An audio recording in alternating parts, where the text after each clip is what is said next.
살아가면서 우리는 참 많은 약속들을 합니다. 가장 기본적으로 시간에 있어서 약속을 하기도 하고, 또 인간관계에 있어서 약속을 하기도 하고, 혹은 금전 관계나 어떤 사업 관계에 있어서도 우리는 약속들을 합니다. 그런데 문제는 그 약속이 잘 지켜지지 않는다는 것이 문제입니다. 약속이 안 지켜지면 그냥 그 약속 안 지켜지는 거기에서만 끝나는 것이 아니라 한쪽이나 혹은 양쪽에게 해가 되기도 하고, 또 사실 하나님은 도적질하지 말라고 하셨는데 우리가 시간을 안 지키면 결국 상대방의 시간을 도적질하는 것이 되고, 또 어떤 채권, 채무 관계를 안 지키면 결국 상대방의 물질을 도적질하는 꼴이 되고, 또 서로가 지키기로 한 것들을 온전히 잘 안 지켜주면 상대방의 권리나 이익을 강탈해 버리는, 역시 도적질해 버리는 그런 안 좋은 결과가 발생하기도 합니다. 그로 말미암아 또 많은 문제가 생기고 그렇게 죄가 되기도 하면서 이제 우리 사이에 많은 갈등이 일어나기도 하고 또 싸움이 일어나기도 합니다. 그래서 그런 분쟁들을 또 최대한 방지하고자 좀 더 객관적인 형태로 우리가 약속을 하는 것을 우리는 계약이라고 부릅니다. 서로가 필요한 조건과 의무들을 정확하게 자세하게 명시해 놓고, 또 그에 따르는 권리와 이익들도 함께 명시해 놓고 쌍방간에 성실하게 충실하게 지킬 것을 객관적인 형태로 좀 더 공식적으로 약속을 하는 것입니다. 이제 그것을 우리는 계약이라고 부르고, 그에 반해서 성경에서 하나님이 우리를 향해서 하시는 맺으시는 약속을 우리는 언약이라고 합니다. 그것이 계약이 아니고 언약인 이유는, 이 계약이라 함은 기본적으로 동등한 존재들끼리 맺는 것이 계약이지만 하나님과 우리는 결코 동등한 존재가 아니라 그분은 하나님, 우리는 피조물이기 때문에 그런 존재 차원에서도 그렇고 또 속성 차원에서도 그분은 늘 미쁘시고 신실하신 분이지만 우리는 조변석계라고 아침 저녁이 다르고, 또 아침 저녁은커녕 때론 화장실 들어갈 때 다르고 화장실 나올 때만 해도 다른 것이 우리들이기 때문에 그런 존재와 속성 차원에서 계약이라고 할 수가 없는 것입니다.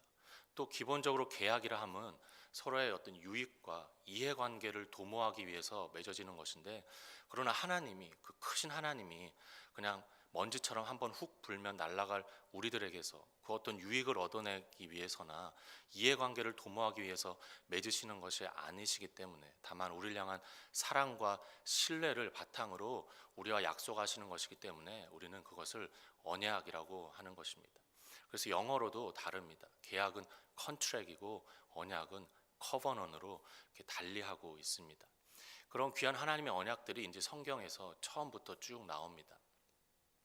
아담과 맺으신 언약을 필두로 해서 그 이후에 대표적으로 노아, 아브라함, 또 모세, 다윗과의 언약을 하시면서 쭉 나오는데, 이제 오늘은 그에 이어 새 언약이 나오고 있습니다. 이 새 언약은 하나님의 그 언약들 중에서도 그 언약의 절정이자 또 최고의 성취이자 또 최종의 완성적이라고 할 수 있는 언약입니다. 왜냐하면 이 새 언약, 이 뉴 커버넌트 이후에는 또다시 리뉴되는 언약이 없고 또다시 그 어떤 뉴 커버넌트는 없기 때문입니다. 이 새 언약으로 말미암아 구약에서 신약으로 넘어가면서 이제 거기에서 끝이 나고 있습니다. 더 이상 구약, 신약, 신신약은 없기 때문에 이제 그런 차원에서 최종적이며 완성적인 약속이 바로 이 오늘 새 언약이라는 것입니다. 그렇게 중요한 새 언약이 오늘 나오고 있는데 31절에 그래서 내가 너희와 이 새 언약을 맺으리라 라고 하시고 32절부터 이제 설명을 하시기 시작하십니다. 32절 말씀에 이 언약은 내가 그들의 조상들의 손을 잡고 애굽 땅에서 인도하여 내던 날에 맺은 것과 같지 아니할 것은 내가 그들의 남편이 되었어도 그들이 내 언약을 깨트렸음이라 여호와의 말씀이니라. 이제 새 언약에 대한 설명을 들어가시면서 먼저 이 언약이 옛 언약과 같지 않을 것이라고 말씀하십니다. 그렇다면 옛 언약이 무엇이었습니까? 옛 언약은 하나님이 마치 남녀가 혼인관계를 맺는 것처럼 이스라엘 백성들을 출애굽시키셔서 시내산에서 자기 아내 삼으시며 그들에게 율법을 수여하신 것, 그것을 우리는 옛 언약이라고 부릅니다. 그리고 그 옛 언약의 내용이 같은 책인 이 예레미야서 11장 4절에 한 구절로 잘 요약되어서 나오고 있습니다. 제가 그 부분을 읽어드리면 예레미야 11장 4절에 이 언약은, 그러니까 옛 언약은 내가 너희 조상들을 쇠풀무 애굽 땅에서 이끌어내던 날에 그들에게 명령한 것이라. 곧 내가 이르기를 너희는 내 목소리를 순종하고 나의 모든 명령을 따라 행하라. 그리하면 너희는 내 백성이 되겠고 나는 너희의 하나님이 되리라. 이렇게 분명한 조건이 나타나는 약속이었습니다. 이스라엘, 너희가 나의 모든 말에 내 율법을 지키고 순종하면 너희는 내 백성이 되고 나는 너희의 하나님이 될 것이다 라는 그런 관계를 약속하시는 말씀이었습니다. 그러나 우리가 좀 전에 2절에 읽은 것처럼 이스라엘은 어떻게 했습니까? 그 율법, 옛 언약을 지키지 못하고 그 언약을 깨트리고 하나님과의 관계를 깨트려 버렸습니다. 그 하나님과의 거룩한 혼인관계를 깨트리고 하나님의 아내됨이라는 그것을 그냥 벗어버리고 영적 이혼 상태에 이혼 상태를 자초해 버린 것입니다. 그래서 당연히 그 옛 언약대로 이스라엘은 저주받고 심판받아서 하나님으로부터 영원히 버림받고 끊어져야지만 마땅했습니다. 하나님과 백성이라는 그런 관계도 이제 그런 관계고 뭐고 할 것도 없이 하나님 앞에서 사라지고 멸절되어야 마땅했던 것입니다. 그러나 하나님은 지금 놀랍게도 그러나 내가 그렇게 하지 않겠다라는 약속을 하고 계신 것입니다. 33절 말씀에 그러나 그날 후에 내가 이스라엘 집과 맺을 언약은 이러하니 곧 내가 나의 법을 그들의 속에 두며 그들의 마음에 기록하여 나는 그들의 하나님이 되고 그들은 내 백성이 될 것이라. 여호와의 말씀이니라. 32절 말씀에서 이스라엘이 그 율법, 옛 언약을 파기하는 내용이 나왔다면 당연히 자연스럽게 33절에서는 그 이스라엘이 이제 심판받아 멸망받고 멸절되는 그런 내용이 나와야 되는데, 그러나 지금 전혀 다른 놀라운 새로운 내용이 나오고 있는 것입니다. 이전의 옛 언약에서는 이스라엘, 너희가 나의 모든 말을 지키고 순종하면 너희는 내 백성이 되고 나는 너희 하나님이 될 것이다 라고 그렇게 약속하셨는데, 지금 이 새 언약에서는 이스라엘 너희가 아니라 내가, 주어가 바뀌어져 있습니다. 내가 나의 법을 너희 속에 두고 나의 말을 너희 마음에 기록하여서 그렇게 해서 나는 너희의 하나님이 되고 너희는 내 백성이 될 것이다. 즉 내가 너희에게 약속했던 너희는 내 백성이 되고 나는 너희의 하나님이 될 것이라는 그 관계를 내가 반드시 이루고야 말 것이다 라는 그런 약속을 하시는 것입니다. 그래서 잘 보시면 이 같은 내용이지만 순서도 다르게 나와 있습니다. 옛 언약에서는 너희가 잘 지키면 너희는 내 백성이 되고 나는 너희의 하나님이 될 것이다 라고 나오는데, 새 언약에서는 내가 그렇게 너희 안에 내 말씀을 아예 기록해 버려서 나는 너희의 하나님이 되고 너희는 내 백성이 될 것이다 라고 이 관계도 같은 내용이지만 순서가 바뀌어서 나오고 있습니다. 즉 그렇게 주어와 주도권이 분명하게 바뀌는 그런 순서를 통해서도 하나님의 우리를 향하신 구원이 전적으로 누구에게 달려 있는 것인가, 누가 주도하는 것인가를 잘 보여주고 가르쳐주고 계신 것입니다. 그러면서 이어진 34절에서는 이제 이렇게 되기 위해서 반드시 수반되어야 하는 용서의 내용이 나오고 있습니다. 왜냐하면 이스라엘이 범죄했기 때문에 그 죄를 사하는 용서의 내용이 이제 34절에 나오고 있는 것입니다. 34절 말씀에 그들이 다시는 각기 이웃과 형제를 가리켜 이르기를 너는 여호와를 알라 하지 아니하리니 이는 작은 자로부터 큰 자까지 다 나를 알기 때문이라. 내가 그들의 악행을 사하고 다시는 그 죄를 기억하지 아니하리라. 여호와의 말씀이니라. 여기서 이제는 너희가 서로 여호와를 알라 할 필요가 없을 것이다. 작은 자로부터 큰 자까지 너희가 다 나를 알게 될 것이다. 왜냐하면, 히브리 원문에는 왜냐하면이 들어가 있습니다. 너희가 다 나를 알게 될 것인데 왜냐하면 내가 다시는 그 악행을 사하고 다시는 그 죄를 기억하지 아니하리라. 그러니까 하나님의 용서하심을 통해 너희가 나를 알게 될 것이다 라는 그런 말씀을 하고 계신 것입니다.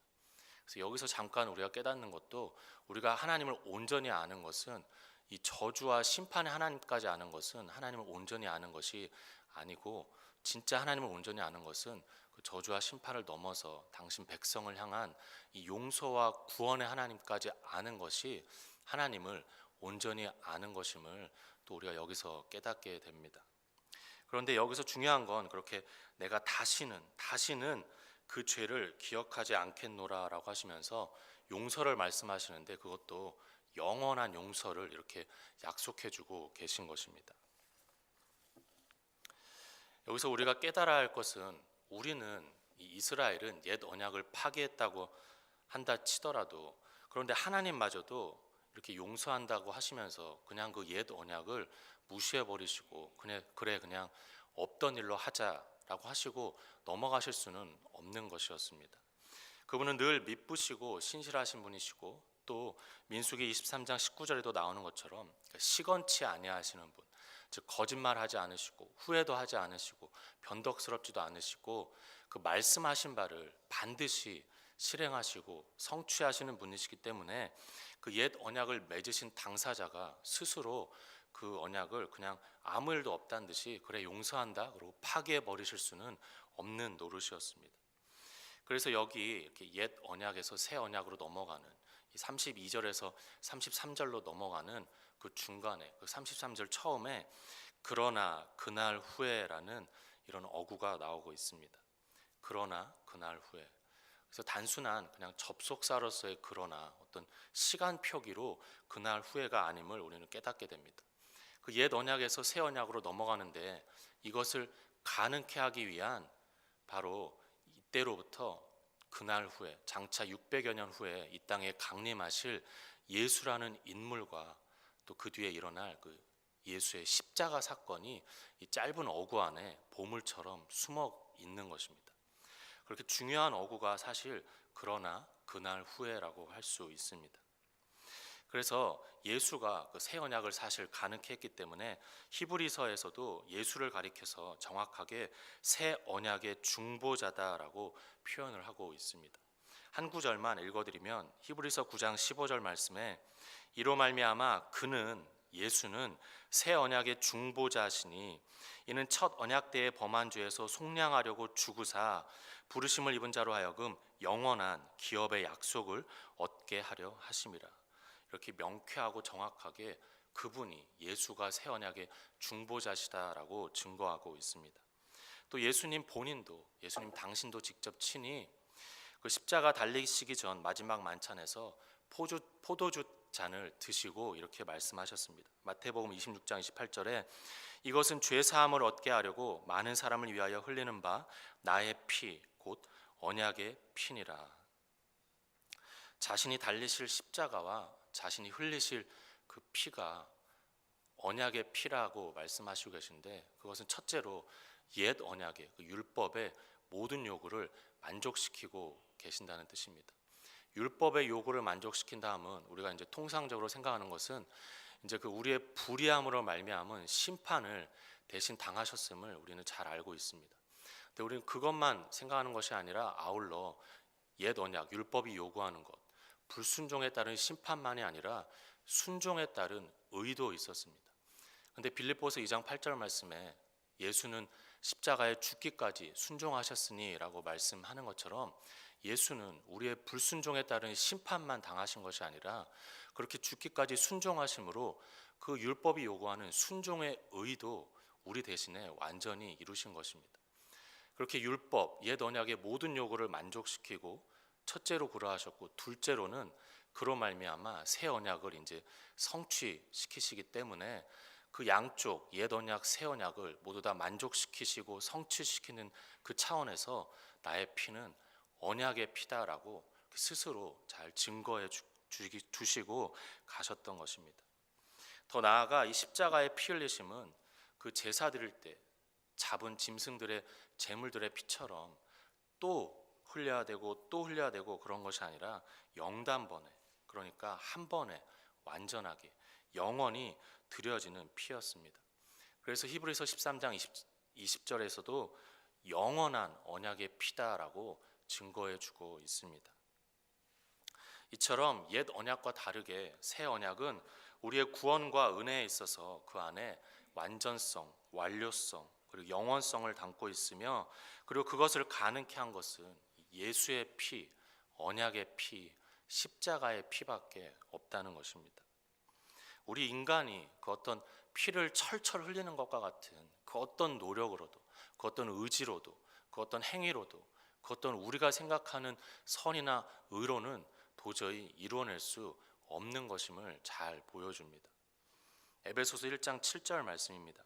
우리는 그리스도 안에서 그의 은혜의 풍성함을 따라 그의 피로 말미암아 속량 곧 죄사함을 받았느니라. 그의 피로 말미암아, 예수의 피밖에 없는 것입니다. 오직 예수 십자가의 피로 우리는 죄사함을 받고 곧 구원을 받았다라는 것입니다. 이제 그 뒤에 이어지는, 오늘 읽진 않았지만 그 뒤에 이어지는 35절부터 40절까지의 말씀은 이제 그 새 언약이 영원하며 확실한 것임을 다시 한번 확증해주고 보증해주는 내용들이 나오고 있습니다.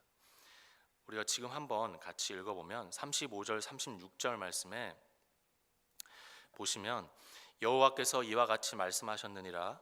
그는 해를 낮의 빛으로 주셨고 달과 별들을 밤의 빛으로 정하였고 바다를 뒤흔들어 그 파도로 소리치게 하나니 그의 이름은 만군의 여호와니라. 이 법도가 내 앞에서 패할진대 이스라엘 자손도 내 앞에서 끊어져 영원히 나라가 되지 못하리라. 여호와의 말씀이니라. 지금 하나님이 창조하시고 다스리시는 자연의 질서가 있고 창조 질서가 있는데, 만약에 그것이 패한다면 내가 이스라엘 너희도 내 앞에서 영원히 끊어져 나라가 되지 못할 것이다 라고 말씀하십니다. 즉 다시 말해서 그 창조의 기본 질서, 창조 질서가 계속 꾸준히 유지되는 것처럼 이스라엘 너희는 내 앞에서 끊어지지 않을 것이다 라는 말씀을 하고 계신 것입니다. 또 다른 말로 새 언약 하에서 내 아들 예수의 피로 구속한 내 백성 절대로 내 앞에서 끊어지지 않는다라는 말씀을 하시는 것입니다. 또 37절 말씀에 여호와께서 이와 같이 말씀하시니라. 위에 있는 하늘을 측량할 수 있으며 밑에 있는 땅의 기초를 탐지할 수 있다면 내가 이스라엘 자손이 행한 모든 일로 말미암아 그들을 다 버리리라. 여호와의 말씀이니라. 역시 마찬가지입니다. 인간 중에 그 누가 하늘을 측량하고 땅의 기초를 탐지할 수 있다면 내가 너희를 다 버리겠다. 너희의 죄악으로 말미암아 너희를 다 버리겠다. 그러나 우리 중에 그 누구도 하늘을 측량할 수 없고 땅의 기초를 탐지할 수 없기에, 즉 다시 말해서 하나님은 나는 너희를 버리지 않을 것이다 라는 말씀을 하고 계신 것입니다. 역시 또 다른 말로 나는 절대 내 아들 예수 십자가에 죽여서 그 핏값으로 산 참 내 이스라엘, 참 내 백성 절대로 안 버릴 것이다 라는 말씀을 하시는 것입니다.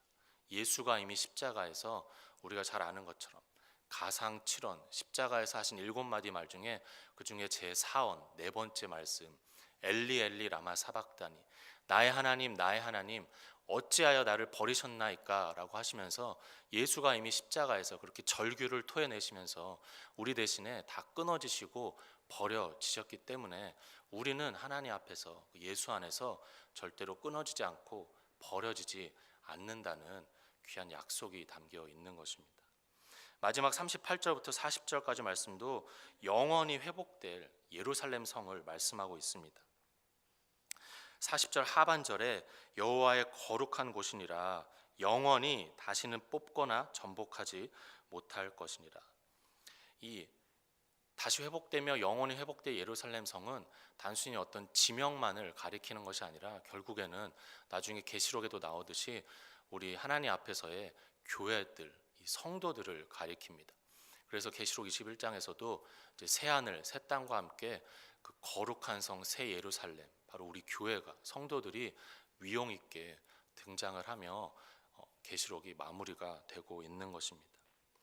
결국 새 언약이 나오고 그 뒤에 이렇게 끊어지지 않을 것이다, 버려지지 않을 것이다, 영원할 것이다 라는 확증과 보증이 나오고 있는 것은, 다시 말해 언약의 피를 흘리신 예수 안에서 우리의 구속됨, 또 예수와 우리와의 연합이 결코 끊어지지 않고 버려지지 않고 영원할 것임을 약속해 주시는 것입니다. 그런데 그것이 어떻게 가능케 되었는가? 오직 예수의 피로 이루어졌다는 것입니다. 예수의 피가 근거이고 과정이고 성취라는 것입니다. 그렇게 영적으로 하나님 아닌 다른 것들을 섬김으로 음란했던 이스라엘, 또 우리들, 호세아서에 나오는 고멜처럼 영적 창기인 이스라엘, 또 우리들은 그렇게 옛 언약의 파기로 하나님과의 혼인 관계가 깨졌지만 이 새 언약으로 말미암아 다시 그 깨어진 혼인 관계를 하나님이 회복하시는데, 이제는 오히려 더 완전하고 영원한 신랑 신부의 관계로, 더 영원한 연합의 관계로 회복시키시겠다는 것입니다. 호세아서에서도 그 창기 고멜을 또 찾아가는 것처럼 주님이 다시 우리를 찾아오셔서 이제는 아예 영원히 도망을 못 가도록 그 사랑과 은혜의 두 팔로 우리를 꼭 끌어 안으시는 것입니다. 그래서 주님이 십자가에서 다 이루었다 하시며 피를 다 쏟아내시고 돌아가셨을 때 성소의 휘장이 위에서 아래로 쭉 찢어졌습니다. 먼저 휘장이 찢어졌다 함은 위에서 아래로 찢어졌음도 중요합니다. 휘장이 아래서 위로 찢어지지 않았습니다. 위에서 아래로 찢어짐으로 그 언약을 이루신 분이 전적으로 하나님이시며 그 예수로 말미암아, 아들 예수로 말미암아 언약이 이루어진 것임을 보여주고, 휘장이 찢어짐으로 하나님과의 우리의 혼인 관계가 깨진 이혼 증서가 찢어졌음을 의미하며, 또 아울러 하나님이 계신 거룩한 지성소가 휘장이 찢어짐으로 열림으로 말미암아 그 하나님의 깊고도 은밀한 신방으로 우리를 다시 거룩한 신부로 불러주시고 용납해 주시면서 이제는 아름다운 영원한 연합의 관계를 이루셨음을 보여주신 것입니다. 그래서 당시에 그 힘센 마차 4개가 모서리를 다 매달고 잡아당겨도 찢어지지 않았다고 하는 그 굵고 두꺼웠던 휘장이 예수님이 십자가에서 피를 흘리시고 돌아가셨을 때 정확하게 절반으로 두 동강이 났던 것입니다. 이제 결론을 맺겠습니다. 우리가 로마서 7장 24절에 보면 사도 바울의 처절한 탄식이 나오고 있습니다. 오라 나는 곤고한 사람이로다. 이 사망의 몸에서 누가 나를 건져내랴. 비단 바울만의 탄식이 아니고 또 바울만의 좌절이 아닐 것입니다. 바로 지금 오늘도 또 이 시간에 저와 여러분의 탄식이기도 하고 좌절이기도 할 것입니다. 이 사망의 몸 같은 우리들인데, 그래서 좌절할 수밖에 없고 탄식할 수밖에 없는 우리들인데, 그러나 감사하게도 그 은혜로 하나님은 우리를 향해 이렇게 새 언약을 해주시면서 이렇게 영원한 생명과 변개치 않는 구원을 약속을 해주십니다. 근데 그것을 어떻게 성취했는가? 바로 십자가에 달리신, 우리 대신 달리신 아들 예수가 그 위에서 끊어지시고 버려지시고 피 흘리시고 죽으심으로 성취를 하신 것입니다. 그로 말미암아 하나님께서 약속하셨던, 그분은 하나님, 우리는 그분의 백성이라는 그 관계를 회복하고 예수와 교회라는 그 연합의 관계도 회복하시며 영원히 이루셨다는 것입니다. 그 연합의 관계를 우리가 좀 더 피부에 와닿게 한번 나누고 맞춰보자면, 사도 바울이 고백했던, 또 우리가 고백하는 사망의 몸인 우리들을 예수가 끌어안으셔서 그 십자가라는 바늘과 보혈이라는 실로 우리를 아예, 이 사망의 몸인 우리들을 아예 당신의 몸에 꿰매 버리신 것입니다. 그래서 우리가 그렇게 예수와 연합됐기에 그분은 우리의 머리이고 우리는 몸된 교회라고 말씀하는 것이고, 그렇게 우리가 꿰매져 버렸기 때문에 그분이 우리의 영원한 사자같이 멋있으신 신랑이시고 우리는 거룩하고 순결한 신부가 되었다라는 것입니다.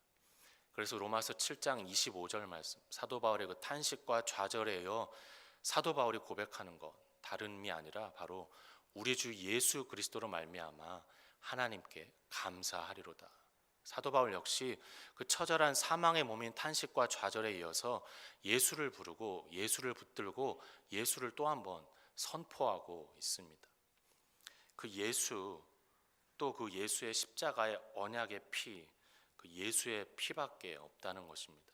그래서 우리가 아까 오늘 처음에도 예수의 피밖에 없네를 그렇게 그 찬송가에 11번 이상 나오는 예수의 피밖에 없네를 우리도 함께 고백하고 찬송하고 또 감사를 드리고 영광을 올려드렸었습니다.